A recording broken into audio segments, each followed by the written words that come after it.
Ángulo de la información, como les comentamos, hoy teníamos un programa muy pero muy cargado y ya estamos acá con nuestro primer entrevistado, porque bueno, el fin de semana pasado el gobierno de Orsi presentó su presupuesto nacional en el Parlamento y bueno, estamos a la espera de la aprobación tanto en diputados como en el Senado.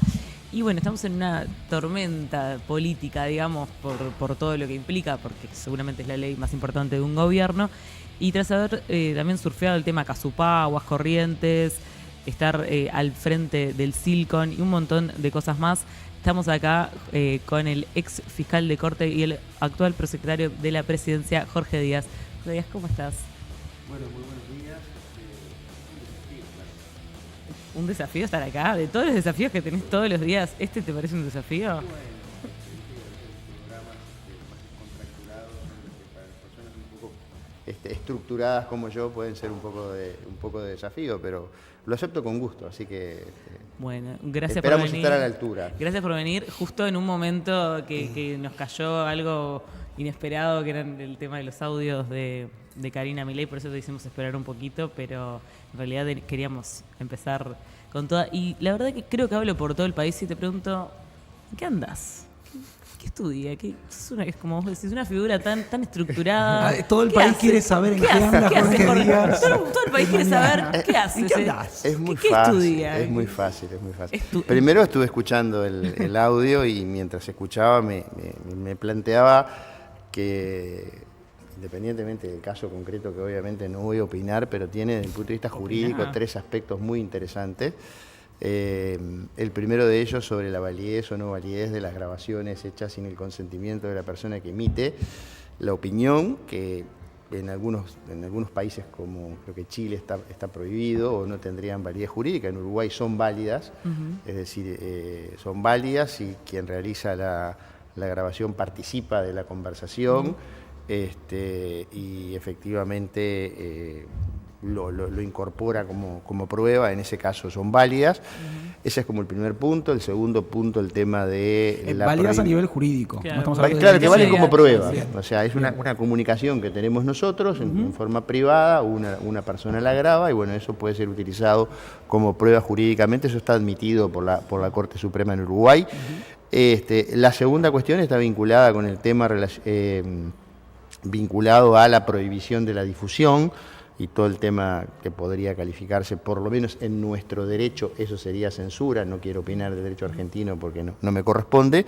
Lo dije yo como argentino, está bien. Yo lo digo porque soy argentino. Bueno, no, pero es importante porque también hay que ver el ordenamiento jurídico. En ese sentido, ese es otro tema pero bien importante. Y el tercero es la intangibilidad de la evidencia, ¿no?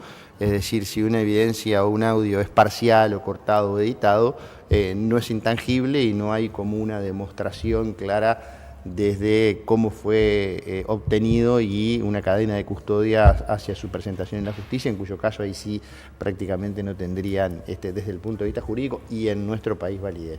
Pero eso simplemente como para despuntar el vicio de abogado, digamos, mientras los escuchaba ahora en la mañana, tres temas jurídicamente relevantes y que realmente daría para discutirlo. Después, ¿en qué anda Jorge Díaz trabajando? Es decir, yo después de 30 años de funcionario, 20 años de juez, 10 años de fiscal, me dediqué a la actividad privada durante 3 años, tal como lo había anunciado en el año 2012. Me gusta que ya sea tal como lo anunció porque fue cuestionado eso. Exacto, pero viste que forma parte de, no hay mejor defensa que un buen ataque, como dicen, ¿no? Exacto. Bueno, sí, en el año 2012, cuando a mí me designan fiscal de corte y procurador general de la Nación por el Poder Ejecutivo, convenio otorgado por unanimidad por el Senado, se me pregunta en la Comisión de Asuntos Administrativos, bueno, ¿y usted qué va a hacer cuando se retire? Porque tiene 44 años, se va a ir con 54 años, no va a tener causal jubilatoria, ¿qué va a hacer? Y la respuesta fue, bueno, voy a ejercer la profesión, voy a vivir de mi profesión.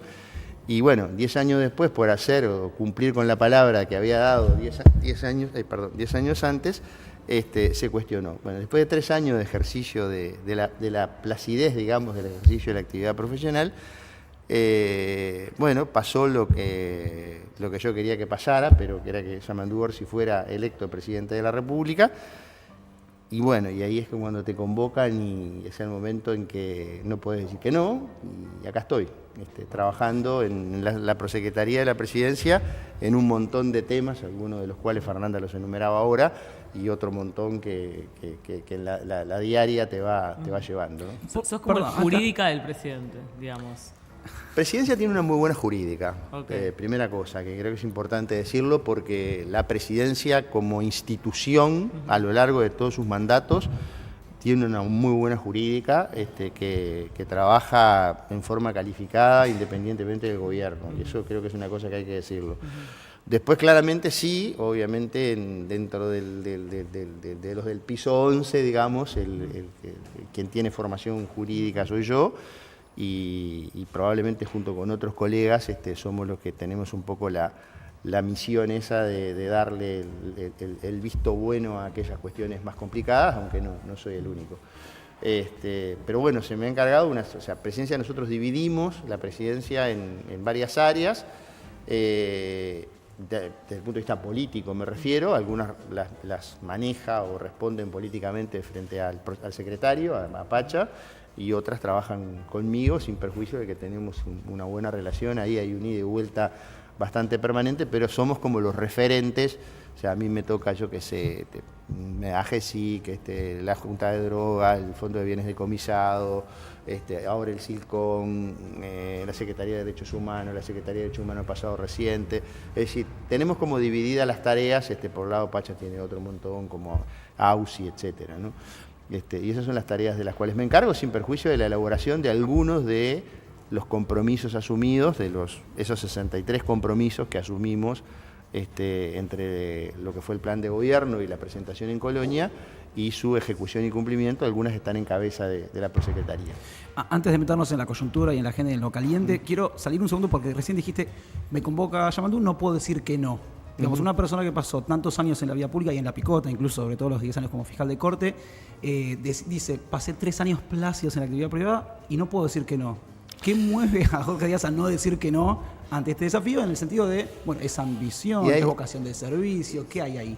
Y hay varias cosas. Lo que no me mueve son razones económicas, creo que eso está claro. No. Viste que yo no las planteé. Dije, no, claramente acá hay una cuestión política de querer que de hacer cosas. Hay una vocación de servicio, hay una vocación política de querer hacer cosas y que este gobierno... ¿Figura de Yamandú Orsi a la cabeza?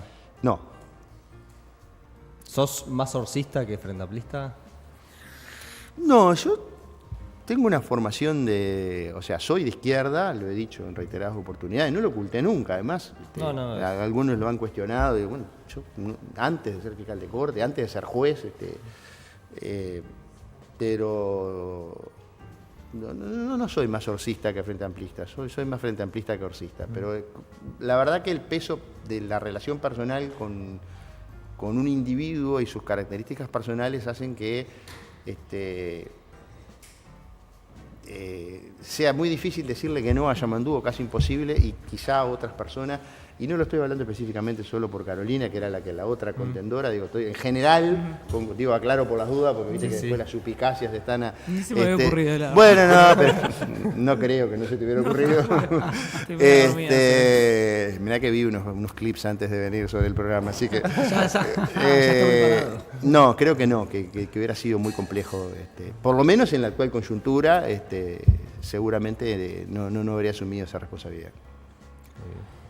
Jorge, en el tema, ahora estuvimos viendo el documento del Frente Amplio que más resumido del tema... Me faltaba la dopamina. Está muy bien. Yo no sabía si te iba a ofrecer un mate, pero como dijiste que eres como tan estructurado, me dio como cosa. No, eso es comparte. Sí. Estábamos viendo un poco el tema de los ejes del presupuesto. Y a mí me llamó la atención, o por lo menos tenía más ganas de hablar contigo, del tema de la seguridad, que es seguramente el que más te has especializado. Y hablaba de los 7 ejes, de los 6 principios y del tema de las instrucciones generales. Uh-huh.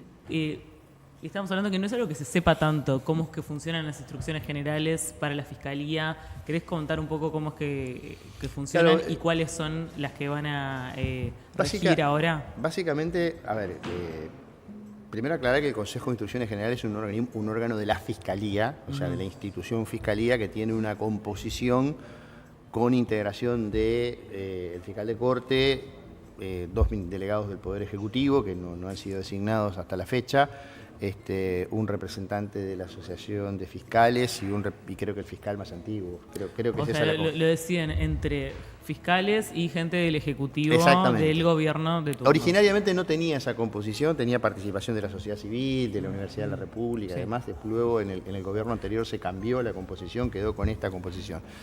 A ver, lo que interesa marcar es la política criminal de un gobierno, la política criminal de un Estado que lleva adelante un gobierno, se define dentro de un marco general, que es la Constitución de la República, pero después tenés algo que lo acota, que es la ley, y específicamente ahí tenés que definir dentro de esa política criminal, bueno, qué conductas son delito, cuáles no, con qué penas se castigan. Ese es como un segundo escalón. Un tercer escalón es la persecución criminal concreta, o sea, la investigación y la persecución criminal. No hay Estado en el mundo que pueda perseguir todos los delitos que se cometan en una sociedad al mismo tiempo y con la misma cantidad de recursos. Eso Claro, es absolutamente imposible. Eso es lo que yo interpretaba. Como Claro, que, entonces ahí bueno, hay- que vamos ahí a hay- perseguir con más fuerza esta vez. Ahí hay que establecer criterios de priorización. Es decir, priorización significa que yo le doy prioridad, que destino mayor cantidad de recursos, que lo atiendo primero, sin dejar de hacer lo otro, pero priorizo esto. Porque si tú no haces eso, no definís si no priorizás, en realidad el que termina priorizando es el operador del sistema, y el operador del sistema lo que hace generalmente, como cualquier ser humano, que hace lo más fácil. Sí. Por eso, por esa razón, en la medida que en los últimos 5 años no hubo una priorización clara de los delitos a perseguir, ¿Cómo que en el abigeato? bueno, sí, una definición del abigeato y del microtráfico, ¿no? Sí. Bueno, nuestras cárceles están llenas de jóvenes, pobres, analfabetos y con consumo problemático de drogas o patologías duales que son consumo problemático de drogas y no hubo prácticamente sentencias en los últimos 5 años por lado de activos. Sí. Entonces ahí tenés un Claro, que- parteaguas claro de la no Y priorización. esta vez sí va a ser parte de las instrucciones generales priorizar el tema del lavado. Bueno, lo que nosotros tenemos definido en un programa es priorizar la persecución del lavado y de los delitos precedentes del lavado, y obviamente en la medida en que el Poder Ejecutivo designe sus delegados ante el Consejo de Instrucciones Generales, cosa que no hemos hecho hasta ahora, debemos reconocerlo, la propuesta de que los miembros del Ejecutivo llevarán a ese Consejo será esa. Es decir, priorizar aquellos delitos que mayor gravedad e impacto tienen. Y obviamente cuando hablas de gravedad e impacto podés estar hablando de los delitos cometidos por el crimen organizado en general, incluyendo los homicidios, que es una de las cuestiones que también nos preocupa y mucho, pero también focalizar en aquellos delitos de cuello blanco, que son los delitos que son más difíciles de investigar, más difíciles de probar y que en general muchas veces quedan impunes. Porque el delito de bagatela o el delito de flagrancia o el delito ese, que yo no estoy diciendo que no haya que perseguir, pero es el más fácil y muchas veces se centran todas las energías en ese punto y se deja lo vinculado o no se le da la prioridad o no se le dedican los recursos, etcétera, en fin. ¿Y qué plazo manejan para designar a esos miembros del Poder Ejecutivo? Bueno, eso lo tenemos que discutir se tiene que discutir el presidente con el Consejo de Ministros. Yo supongo que a la brevedad lo estarán designando, ¿no? Hemos estado hasta ahora, y un poco, yo lo he dicho en un par de oportunidades, hemos estado hasta ahora atajando penales, ¿no? O sea, la realidad es que recién ahora, con la presentación del presupuesto, uno siente o tiene la sensación de, bueno, resolvimos todos o casi todos los nudos gordianos que nos dejó el gobierno anterior, llámese Ferrocarril Central, llámese Neptuno, creo que Neptuno fue lo más paradigmático. Tenemos en curso arbitrajes en los cuales estamos negociando y que ya estaban planteados, es decir, nosotros nos encontramos el 1 de marzo, que el 28 de febrero se había presentado una solicitud de arbitraje por una empresa de telecomunicaciones, una solicitud de arbitraje por un consorcio por el Ferrocarril Central, que uno era por 150 millones de dólares. Fuimos como desatando esos nudos que desde el punto de vista jurídico nos habían quedado. entendiendo cuál era la magnitud del déficit que nos habían dejado. O sea, ustedes no se olviden que en septiembre, en plena campaña electoral, se nos hablaba de una proyección del déficit del 2.8% y hoy estamos hablando del 4.2%, es decir, estamos hablando del déficit más grande de los últimos 35 años en el primer año de gobierno. Desde el 95. Ese es un dato de la realidad y es un dato fuerte. Es decir, ningún gobierno desde el 95 para acá había recibido un déficit fiscal tan grande.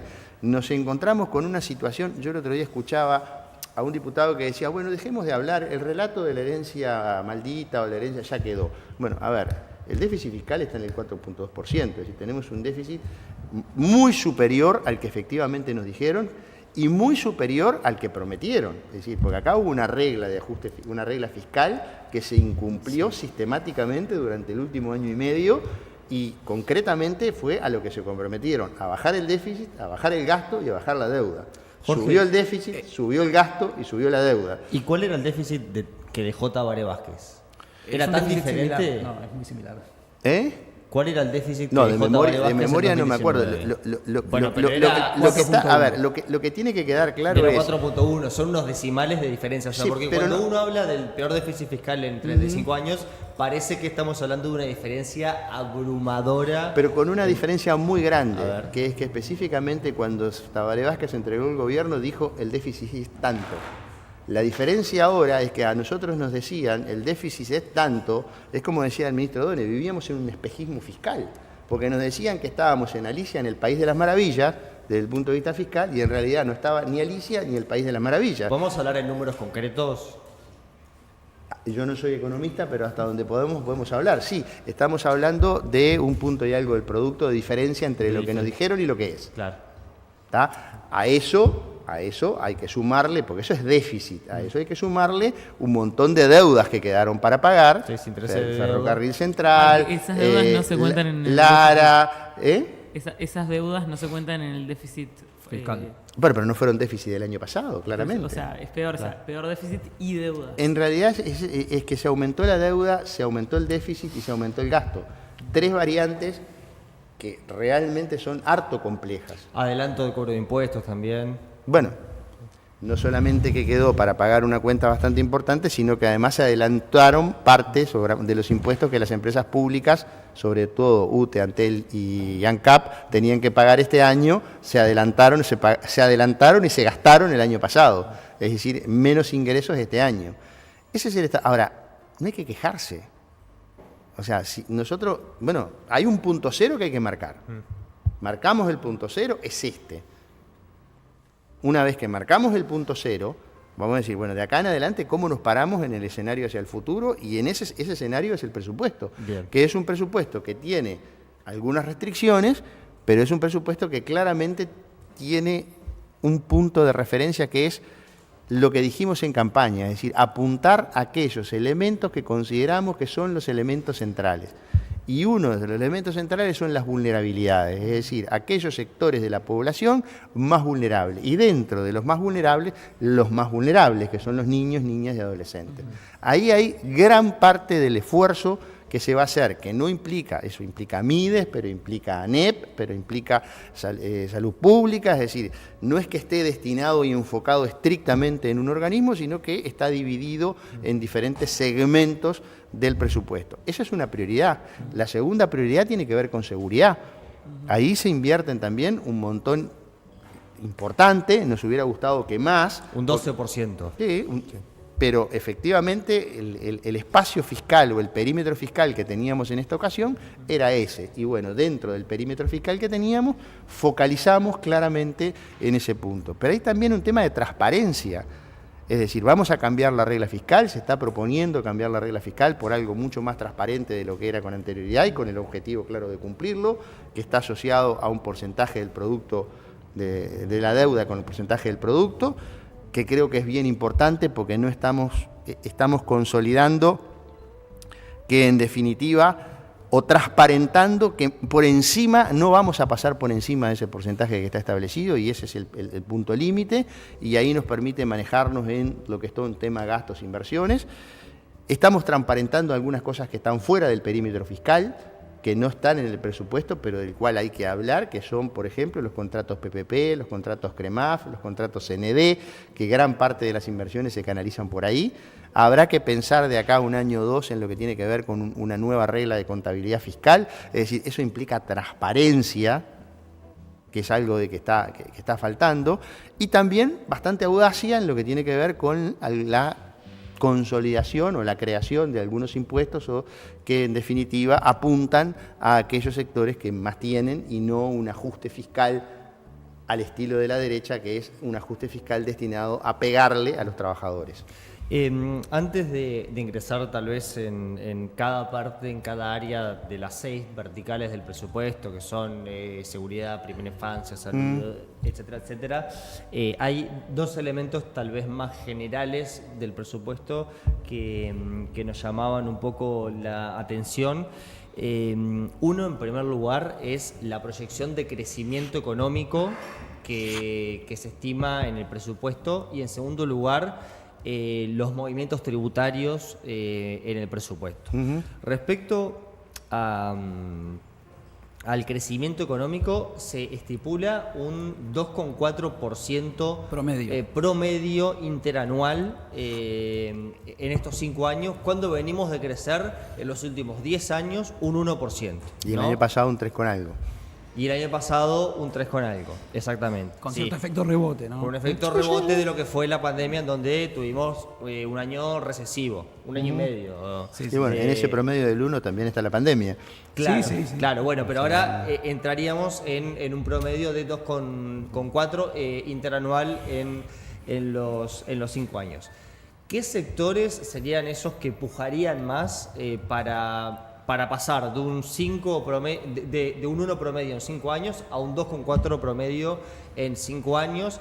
¿Qué acciones de gobierno en el presupuesto subyacen para impulsar ese crecimiento? ¿Cómo alcanzamos? O sea, ¿cómo pasamos de crecer 1% por año a 2,4, básicamente? Y la única manera es con inversión. Inversión pública y inversión privada, y fundamentalmente con inversión privada, porque la inversión pública, nosotros estamos estimando una inversión de unos 16 mil millones de dólares. Eso implica necesariamente que la inversión pública llega, en el mejor de los casos, a unos 4.000, 4.500 millones, es decir, que el resto tiene que ser inversión privada. Y ahí hay un fomento de la inversión privada en diferentes segmentos que implican, obviamente, desde la construcción, o implica el agro, implica todo lo que tiene que ver con tecnologías. Ahí hay unos cuantos planes concretos. A mí no me gustaría adelantarlos porque prefiero que lo haga el ministro de Economía, porque es en primer lugar el responsable político de la cuestión y además tiene bastante más conocimiento que yo sobre el tema económico, pero eso básicamente hay sectores que tienen que ver con la construcción, sectores que tienen que ver con la agroindustria y sectores que tienen que ver con lo que es la innovación, la ciencia y la tecnología. Esos sectores tienen el potencial de dinamizar fuertemente todo lo que tiene que ver con el crecimiento. Por ejemplo, en lo que tiene que ver con los data centers. Nosotros estamos terminando, está en proceso de construcción el data center de Google. Si efectivamente logramos que en poco tiempo se puedan concretizar algunos de los proyectos que están presentados en la construcción de data center en Uruguay. ¿Uno es Amazon? ¿Eh? ¿Uno es Amazon? Yo no puedo entrar no voy a entrar en detalles porque no, pero además no puedo porque no corresponde. Pero hay más de un proyecto.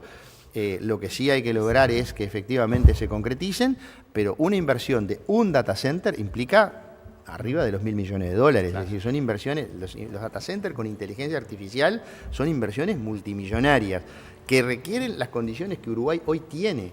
Sí, que tiene potencialidad de producir energía, que la necesitan y mucho, tiene agua, que también la necesitan y mucho, y hay que ubicarla, depende en qué segmento y en qué sector del país se ubican, eso es todo un tema, y tiene también un elemento muy importante que otros países quizá no la tengan, que es seguridad jurídica, claro. Que ese es la joya de la corona. Es decir, si tú me preguntás cuál es el principal bien que tiene Uruguay hoy, es ese: seguridad jurídica, certeza jurídica.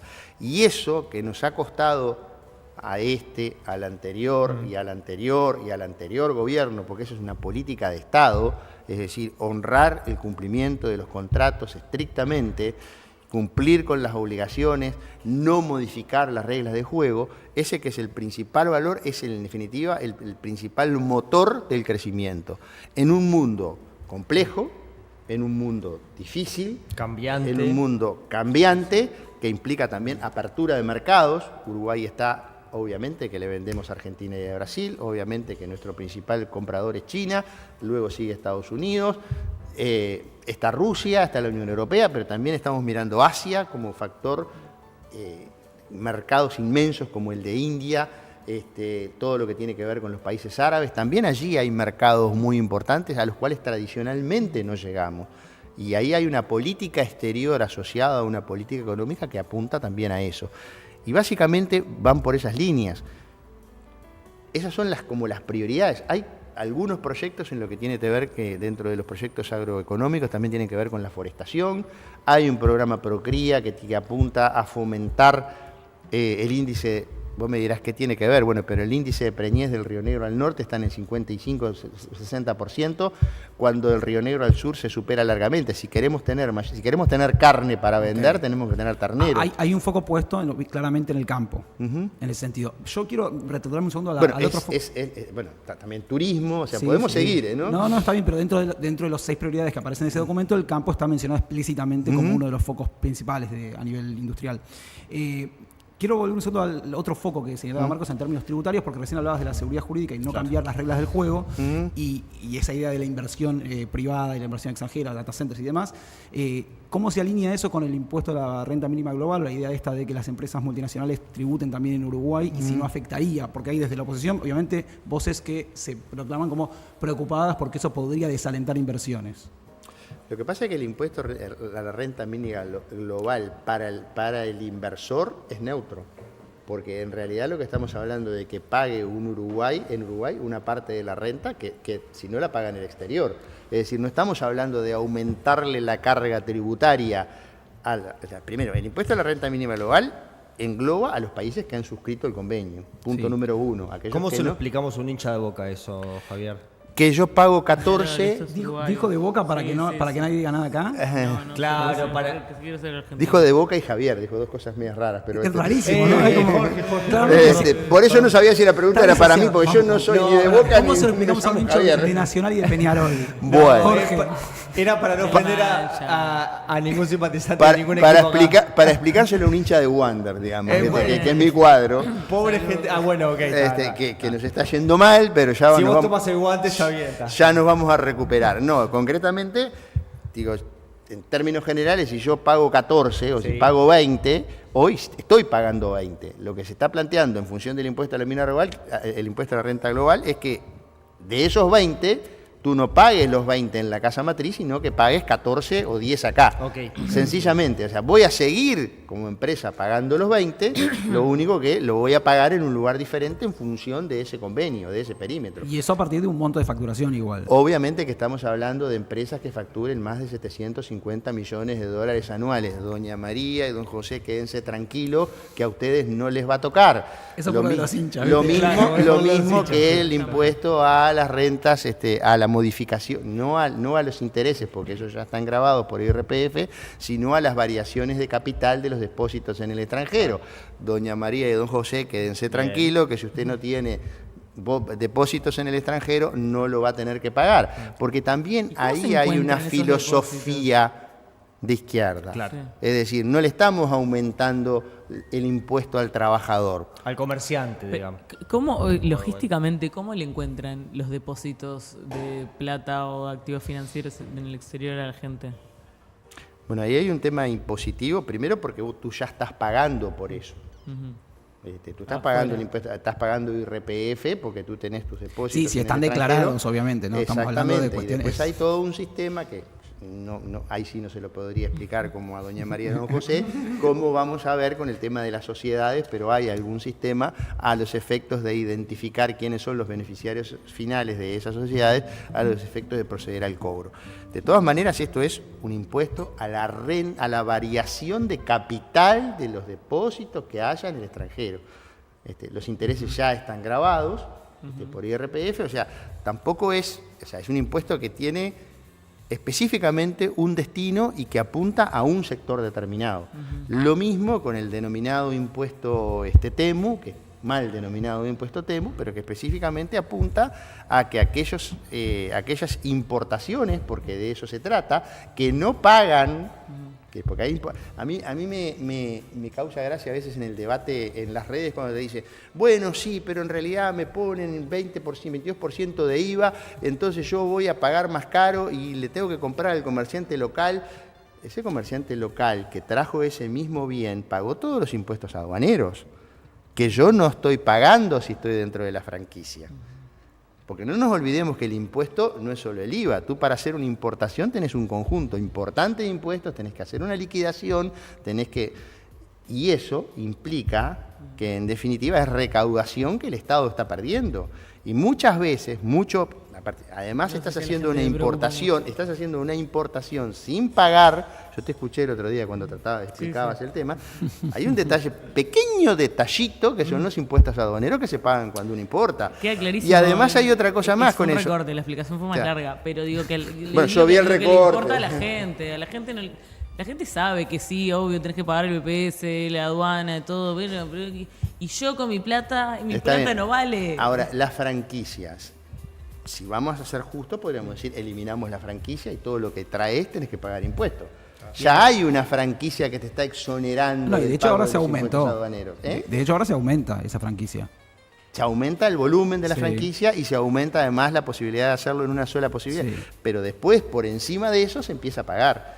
Sí. Seguís sin pagar los impuestos aduaneros. Entonces digo, ahí hay un tema que también tenemos que ser claros, porque muchas veces en el debate algunas cosas se simplifican. Es que no se puede abaratar Uruguay. No, una cosa más que es el... Y otra cosa más, pero déjame terminar algo con el tema TEMU también, o el tema del impuesto que no es TEMU. Hay dos cosas que me interesa aclarar. La primera, que por esa vía ingresan al mercado local, por ejemplo, juguetes que tienen pinturas que son altamente contaminantes para niños, que por la vía de una importación legal, nosotros al comerciante que lo trae le decimos, esto usted no lo puede traer. Y sin embargo entran por esta vía sin ningún control sanitario.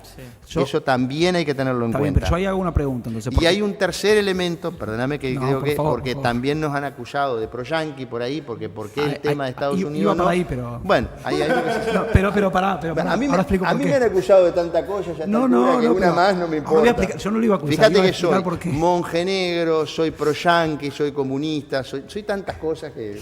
contradictorias entre sí, además. Sí. Fuiste comunista en el 83, ¿no? Sí, no, 83 no nos desviemos. 83 no, 86. 86, ok, está, ok.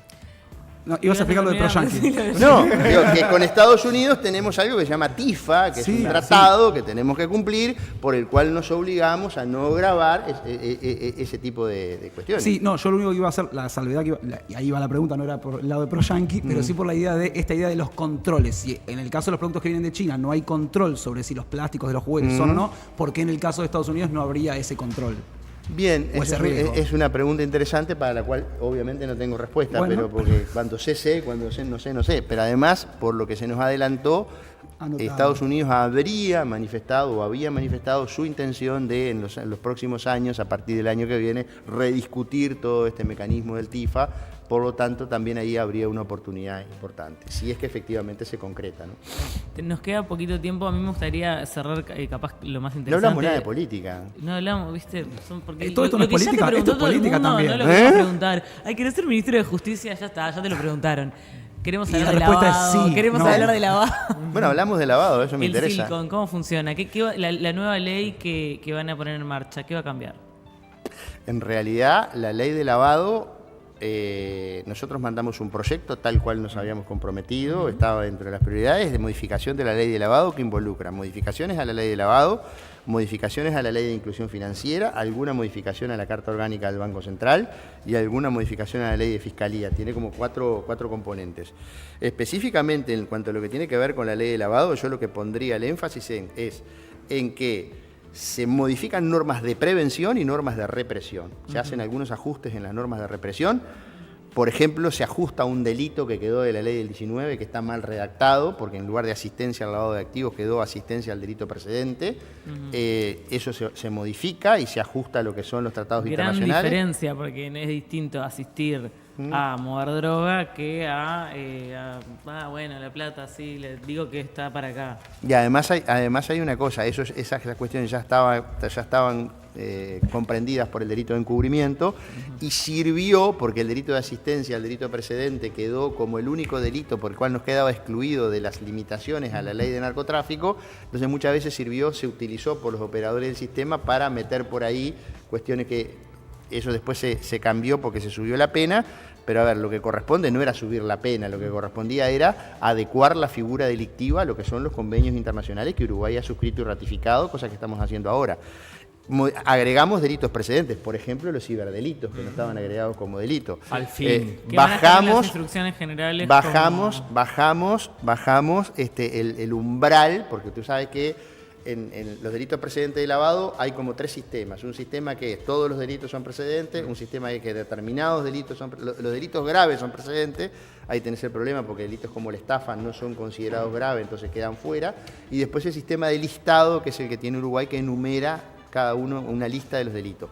Ahí no estaba el ciberdelitos. Y equiparamos, por ejemplo, porque en el umbral económico, por ejemplo, teníamos un umbral para el hurto y la apropiación indebida y un umbral mucho más alto para el contrabando y la defraudación tributaria. Es decir, de que si tú cometías defraudación tributaria por encima del umbral de un hurto, no cometías lavado, pero el hurto sí, lo cual era un absurdo. Eso se equiparó, o se está proponiendo equiparar, el monto mínimo en efectivo, que también es un elemento importante. El manejo de dinero en efectivo en grandes cantidades es un elemento indicativo de lavado y es un elemento que evade y permite evadir. Y después tenemos el SILCON en sí, que no es una ley, que es un decreto, que lo que busca es... Espera, explicamos lo que es el SILCON. Es una el SILCON secretaría que incluye... Más que una secretaría, es un organismo de coordinación que está en Presidencia de la República, que coordina a la Secretaría Nacional Antilavados, o sea, la SENACLAF, la Fiscalía, el Ministerio del Interior, el Ministerio de Defensa, DGI, Aduanas, Banco Central. Toda la gente que puede tener inteligencia Toda la gente que puede unificada. tener inteligencia respecto de este punto. Y lo que nosotros estamos haciendo ahora es, en función de las potestades jurídicas que cada uno de estos organismos ya tiene, ojo, en función de las potestades de las jurídicas que de estos organismos ya tiene. Es decir, por eso se hizo por decreto, porque no se le dio a nadie potestades jurídicas que no tuviera. Establecer un sistema informático... Siempre el ataque, porque esto fue uno de los cuestionamientos que tuvo, obviamente, ese decreto. Entonces... Está bien, pero por eso lo estoy aclarando. O sea, no le estamos dando... Porque acá a ver, para que doña María lo entienda, acá tenemos bancos de datos fabulosos en el Estado, fabulosos. La DGI puede saber cuánto tú gastaste en tu tarjeta de crédito el mes pasado, en el monto y hasta en qué lo gastaste. Y que me ayuden, ¿no? Dale. Bueno, la cuestión esos fabulosos bancos de datos que tenemos no interactúan entre sí, y es necesario a los efectos de la persecución del crimen organizado y el lavado. Entonces, ya hay posibilidades de cruzamiento de información, pero no hay un sistema informático que permita hacerlo. Bien. Lo que nosotros hacemos a través del SILCON es un sistema informático seguro, de forma tal de que los organismos puedan interoperar entre sí e intercambiar información y acceder a los diferentes bancos de datos, dentro de las potestades jurídicas que ya tenían. Por eso no era necesaria una ley, porque si no, si tú le estás dando a un organismo la potestad de acceder a un banco de datos, eso tiene que ser por ley, porque en principio es derecho a la intimidad y está protegido. Si no hay una ley que por razones de interés general establezca que ese organismo puede acceder a esa información, ningún organismo puede hacerlo. Entonces, lo que estamos viendo es, en función de esas potestades que ya están, que el legislador ya dio, bueno, que efectivamente se concreticen y poder acceder para poder hacer análisis de riesgo, para poder llevar adelante investigaciones, porque si el Estado tiene la información de cuántas propiedades tenés tú, de cuántos bienes inmuebles tenés tú, de cuántos depósitos bancarios tenés tú, de cuántos son tus ingresos, de cuánto gastas en tu tarjeta, de cuánto pagás de impuestos, si tenés toda esa información, no es por vulnerarle la intimidad a la persona, es para poder, en las investigaciones criminales, determinar, bueno, efectivamente, por acá se está lavando dinero, por acá se nos está escapando la tortuga, como se dice habitualmente. Bueno, eso es el SILCON en términos concretos. Después tenemos algunas otras cuestiones que tienen que ver con la ley de derribo, que tenemos ahí un problema que tenemos que solucionar, no lo hemos arreglado todavía. Pero hay que resolverlo porque tenemos que ajustar nuestra legislación a lo que es la Convención de Chicago. es un dato de la realidad, y algunas cuestiones más que estamos trabajando en eso. Yo quiero volver un segundo al presupuesto, es cuestión política. Un segundo al presupuesto. Bueno, un segundo capaz es un poco más que un segundo, pero tiene que ver con la idea de... Usted lo dijo al principio, ¿vos o usted? ¿Cómo te digo? ¿Vos o usted? ¿Cómo le digo? No, en Vos. este programa me tenés que decir vos, porque sí, te queda mal. Quedó raro, ¿no? Como Parece darme usted. desbocar. Sí, me sentí raro. Bueno, no, pero vos dijiste al principio en un momento, es el momento como dejar de quejarse con esto de la restricción fiscal o el déficit fiscal del gobierno anterior, porque ya está, presentamos el presupuesto, esto es lo nuestro. ¿Cómo se le presenta a la población un presupuesto que parte de una restricción fiscal muy profunda y que además es señalado enérgicamente por el gobierno desde antes de ser gobierno, sobre todo el fin del año pasado y todo este año, y con un magrísimo aumento en términos de 140 millones de dólares, hablamos, si no me equivoco, Dentro del espacio presupuesto. fiscal. ¿Cómo? Sí, también es verdad que, varias cositas. Bueno, termina la pregunta porque te corté, disculpame. ¿Cómo se presenta este presupuesto como un presupuesto, porque lo han mencionado, de izquierda, por un lado, y por otro lado, no en un marco de ajuste fiscal y que sea de expansión fiscal, a pesar de que son solo 140 millones? Mirá, en primer lugar, es un presupuesto de izquierda, te diría que es un presupuesto muy de izquierda, porque en el gasto... Eso fue casi un centro, yo sé que lo han dicho y la pregunta es en ¿por el qué? gasto o en la inversión apunta específicamente a aquellos sectores excluidos y dentro de los excluidos a los más excluidos. Yo ayer les decía, nosotros firmamos un convenio con la Intendencia de Canelones para atender en la ciudad de Las Piedras a aquellas personas en situación de calle, de mujeres en situación de calle o de otras diversidades en situación de calle, que son lo más excluido de la sociedad, ¿tá? Porque son aquellos que la sociedad olvida, que en realidad preferimos ni siquiera ver, que están medio mimetizados con las baldosas ahí, que miramos para el costado. Son los sectores más excluidos de la sociedad y dentro de ese sector las mujeres son aún más excluidas todavía. Bueno, en Las Piedras, que hubo un crecimiento exponencial, según se relevó por la Junta y por la Intendencia, de personas en situación de calle, se abre este centro para trabajar. De eso se van a abrir más y específicamente el aumento presupuestal está centrado en niñas, niños y adolescentes y en los sectores más vulnerables. Por eso, en la ejecución es un presupuesto de izquierda. Pero no solamente eso, sino que además en la materia impositiva, en todo lo que se maneja, se está manejando que los impuestos o que se crean o que se modifican están apuntando a agravar a aquellos sectores más pudientes. No hay un solo impuesto al trabajador, ni uno solo. Te dirían el de Temu, pero ya lo establecimos. Bueno, ya lo discutimos lo de Temu.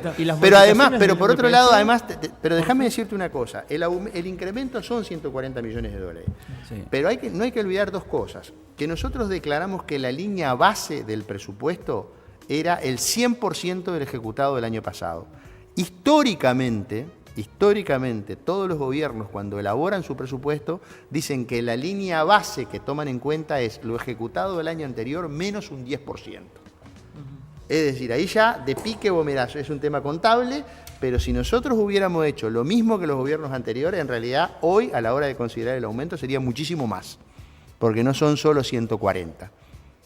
Te estoy reconociendo y te estoy validando toda tu línea base del año anterior. Y en algunos casos incluso superándola, como en el caso del MIDES, donde había algunos problemas estructurales. Entonces, ese es un dato de la realidad. Estamos apuntando con los recursos que tenemos específicamente a lo poco que se graba, además, se graba en los sectores más pudientes y la ejecución está concentrada en los sectores más excluidos. Pero además es transparente. Nosotros estamos transparentando todas las cuentas. Porque también estamos hablando de todo lo que se ejecuta por fuera del presupuesto, que eso es un tema del cual la población no habla, pero que es bien importante, que tiene que ver con toda la inversión, con contratos CREMAF, contratos CND, lo que tiene que ver con PPP, todo eso que va por fuera del perímetro presupuestal, pero que en definitiva es inversión. También sobre eso estamos trabajando. Y ahí sí estamos trabajando en lo que tiene que ver con obra pública, estamos trabajando con lo que tiene que ver con rutas, con carreteras, en fin. Y por otro lado, estamos dando cumplimiento a promesas electorales, como por ejemplo la construcción de la represa de Casupá, el resolver el problema del agua potable para la ciudad de la costa, con la represa de Solís, con la segunda planta potabilizadora. Y estamos dando cumplimiento. A mí me causa gracia que ustedes no están cumpliendo con lo que dijeron. Estamos cumpliendo con lo que dijimos. y vamos a cumplir con lo que dijimos. Vamos a dejar el cuero en la estaca para tratar de cumplir exactamente con todo lo que se dijo en la campaña electoral. Si no nos da el cuero en la estaca, bueno, no nos dará, pero no será porque no hagamos el esfuerzo. Me encanta que te trajiste vos solo las críticas y, Sí. no, y me van a No, decir y si que se- no sé. y si se puede pagar el programa o no del Se Frente hizo, Amplio. se hizo solo la entrevista. Jorge Díaz, muchas gracias. La verdad, da para una hora más de charla. Ahora, ¿lo podemos mínimo. comprometer al aire para que venga a Te hablar de podemos cárcel, comprometer un montón de para temas que no volver- hablamos? Sí, por ejemplo, tenían varias de Dinal y cárcel, cosa que no pudimos. No hay ningún problema dentro de las posibilidades de Bueno, tiempo. ya, El día tiene 24 horas. Hablaremos con tu gente a ver si te dejan sí, volver. he tratado de explicarles que el día tiene 24 horas, que A tu además gente, uno tiene una familia, Está yo bien. tengo cuatro hijos, hijas, ¿no? Cuatro dos hijas. hijas chicas, Está bien. que también llevan su tiempo. A la gente que se está conectando y está desesperada en el chat, ya pasamos el audio de Karina, está 9:14, pueden volver para atrás, capaz lo podemos volver a pasar, pero ahora tenemos otra entrevista también muy larga. No, y lo después que tiene pasa. la opinión de Jorge Díaz, también del audio, todo. Sobre las cuestiones no jurídicas. del audio, No, de ya la sé. situación bueno, jurídica sí, general. por eso, 9:14 está el audio, lo charlamos, está Mati Colombati, está el prosecretario de Presidencia, ex fiscal de Corte también dando su opinión jurídica. No fue bait, lo dimos. No fue tan importante el audio, o sea, manéjense, tengan mejor corrupción. Sí, y somos Uruguay, no somos Argentina. Y somos Uruguay. Bueno, Bueno, eso de mejor corrupción tuvo. tengan corrupción más divertida. Lo de Libra fue mucho más divertido. Bueno,